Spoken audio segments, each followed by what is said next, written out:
नमस्कार फ्रेंड्स, आज बात कर रहा हूँ एक बहुत इंपॉर्टेंट टॉपिक जो एल्डरली में, खासतौर से बुजुर्गों में बहुत इंपॉर्टेंट है, जिसको सार्कोपीनिया कहते हैं। सार्कोपीनिया का मतलब है मसल मास कमजोर हो जाना, मसल मास की एट्रोफी हो जाना, मतलब आपकी मांसपेशियां कम हो जाना, थिनिंग आउट हो जाना।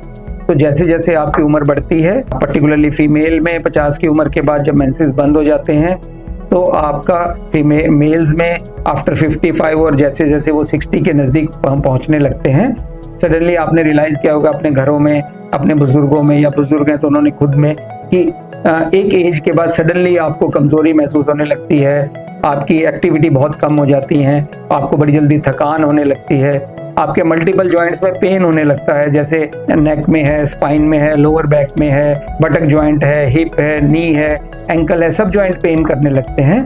तो इस कंडीशन को हम सार्कोपीनिया कहते हैं, और इसका मतलब ये है कि आपके शरीर की मांसपेशियां कमजोर हो रही हैं और वो पतली हो रही हैं। हमारे जैसे देश में जहाँ पे वेजिटेरियन डाइट है, जहाँ पे लोग बहुत ज़्यादा कार्बोहाइड्रेट्स, रोटी, चावल, आलू ये सब खाते हैं, पनीर, दाल, छोले, राजमा सब बनता है, तो हम उसमें बहुत ज़्यादा टमाटर प्याज डाल के करी बनाते हैं, उसमें घी डालते हैं। इन सब की वजह से क्या होता है कि हमारा प्रोटीन इंटेक बहुत कम हो जाता है। सपोज करिए कि आपने पनीर बनाया घर में, हम पनीर थोड़ा डालते हैं, 5 लोग खाने वाले होते हैं, पर हम उसमें करी बहुत ज़्यादा डालते हैं। ये सब गलत है।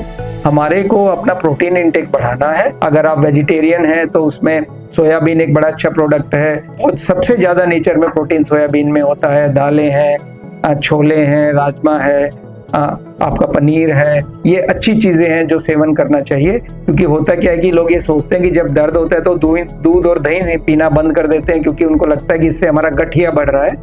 ऐसा नहीं है। जो मिल्क है वो बहुत रिच सोर्स है कैल्शियम का और प्रोटीन का, तो ये सब प्रोटीन वाली चीज़ें लेनी चाहिए। अगर आप नॉन वेज खाते हैं तो आप ग्रिल्ड मीट लें, उसको करी वाला मीट ना लें, ग्रिल्ड मीट लें, जिसमें फिश एक बहुत अच्छा सोर्स है।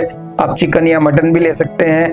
अंडा बहुत अच्छा सोर्स है और बहुत कंप्लीट फूड है। अगर आप 2 से 3 अंडे हर रोज खा सकते हैं, दैट मीन्स होल एग, तो आपको 18 से 20 ग्राम प्रोटीन मिलता है। तो अपना प्रोटीन इंटेक बढ़ाइए ताकि आपको ये मसल मास की कमी ना हो। दूसरा सबसे इंपॉर्टेंट चीज है कि हम लोग रेगुलर एक्सरसाइज नहीं करते। पार्क में जाने से, लंबे सांस लेने से, या ताली बजाने से, या उंगली घिस लेने से आपको खुशी तो मिलती है, और वो करना भी चाहिए, वो अच्छा है मूड के लिए। पर जहाँ तक मसल मास की बात है, उसके लिए आपको कोर स्ट्रेंथनिंग एक्सरसाइज करनी पड़ती है, या लाइट वेट से एक्सरसाइज करनी पड़ती हैं। कोर स्ट्रेंथनिंग के बहुत अच्छे वीडियोस हमने अपने चैनल में दिए हैं, आप जाके वहाँ पे देख सकते हैं। कोर का मतलब होता है नेक से लेके नी तक, हिप जॉइंट है, बटक जॉइंट है, बैक है, अपर बैक है, लोअर बैक है, नेक है, शोल्डर है, थाइज है, इन सब की एक्सरसाइज करनी जरूरी है।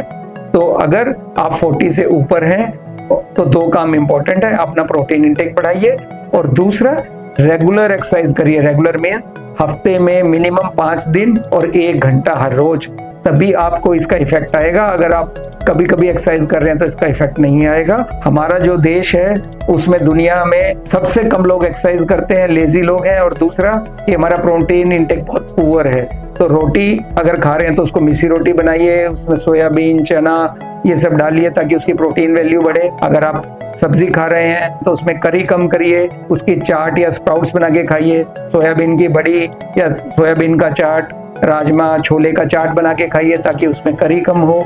आप एग खा रहे हैं तो होल एग खाइए। आप नॉन वेज खा रहे हैं तो नॉन वेज में अगेन बिना करी के स्टीम्ड या आप ग्रिल्ड मीट खाते हैं तो वो अच्छा है। तो ये इंपॉर्टेंट चीज़ है। तो अपना रेगुलर एक्सरसाइज और प्रोटीन इंटेक से इस कंडीशन से बचा जा सकता है। Thank you.